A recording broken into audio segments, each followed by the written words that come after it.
выставочной деятельности в Национальном историко-культурном музее-заповеднике Несвеж. И сейчас я нахожусь в большом выставочном зале Дворца Радзивиллов. Этой весной из прекрасного польского города Неборов к нам в гости приехала выставка под названием «Модные дамы в Несвеже». Ее основу составляет уникальная коллекция нарядов последней неборовской княгини Анны Радзивилл из Любомирских, а также реконструкции женских костюмов XIX века, сделанные по портретам соответствующей эпохи. Радзивиллы – богатейший магнатский род Великого княжества Литовского. И данная выставка позволит не только ощутить колорит XIX и XX веков, но и напомнит про давние культурные традиции между радзивилловскими резиденциями Неборовым и Несвежем. Немаловажную роль в истории Радзивиллов отыгрывали женщины.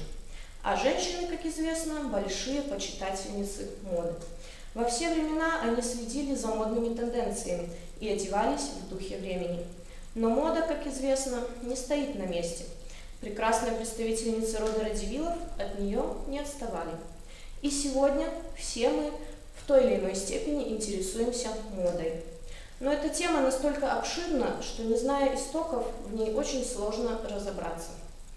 Современной молодежи может быть недостаточно понятно значение некоторых терминов и традиций XIX века. Поэтому непосредственно для наших младших посетителей, школьников, мы разработали музейно-педагогическое занятие, которое поможет разобраться во всех тонкостях истории моды того периода. Говорят, мода была всегда. Может и так, но все-таки все на свете должно с чего-то начинаться. Зародившись в античности и развиваясь до наших дней, мода претерпела множество преображений. Постоянно меняющийся силуэт наряда стал, пожалуй, основной отличительной чертой женского костюма XIX века. В начале столетия женщины наконец смогли вздохнуть свободно, так как полностью освободились от корсета, который властвовал над модницами в XVIII веке. В моду вошли легкие прозрачные платья с завышенной талией. Вычурные наряды сменились на простые платья и одежду в греческом стиле. К середине века вид платьев значительно изменился. Греческие мотивы ушли на второй план, а вперед вышли классические платья, основой которых был кринолин. Юбка укоротилась до щиколоток, а завышенная ранее линия талии вернулась на свое законное место. Для моды второй половины XIX века характерны платья из шерстяных и шелковых тканей, а также атласа и бархата.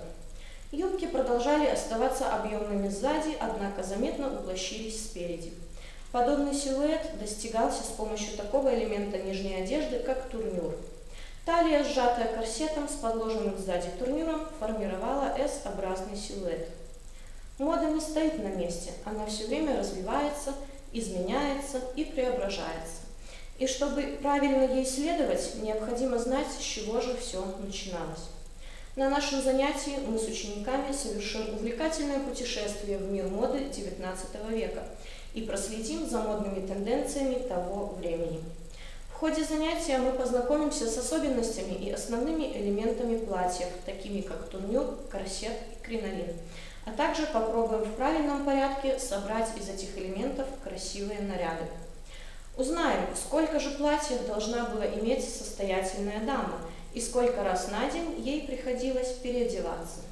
Однако иметь много платьев было недостаточно. Кроме всего этого, дама должна была уметь разбираться, в каком же платье можно ей выйти к чаю, а в каком принимать гостей. Без какого аксессуара нельзя пойти на прогулку и без чего невозможно отправиться на бал. Кстати, чтобы тайно общаться на балу с кавалером, дама должна была владеть тайным языком. Это язык веера. Он активно использовался в свое время на балах и светских мероприятиях. Вниманию учеников будет представлен мастер-класс по этому интересному языку. Во время занятия немного отдохнем и поиграем. Ученики разделятся на две команды и попробуют отыскать свою модную пару. Кроме того, на нашем занятии любой ученик сможет окунуться в мир модного бизнеса и представить себя продавцом одежды в магазине XIX века. Интересно, сможет ли он заинтересовать кого-нибудь из своих одноклассников? Данное занятие представлено в двух вариантах для учеников 5, 7 и 8, 10 классов.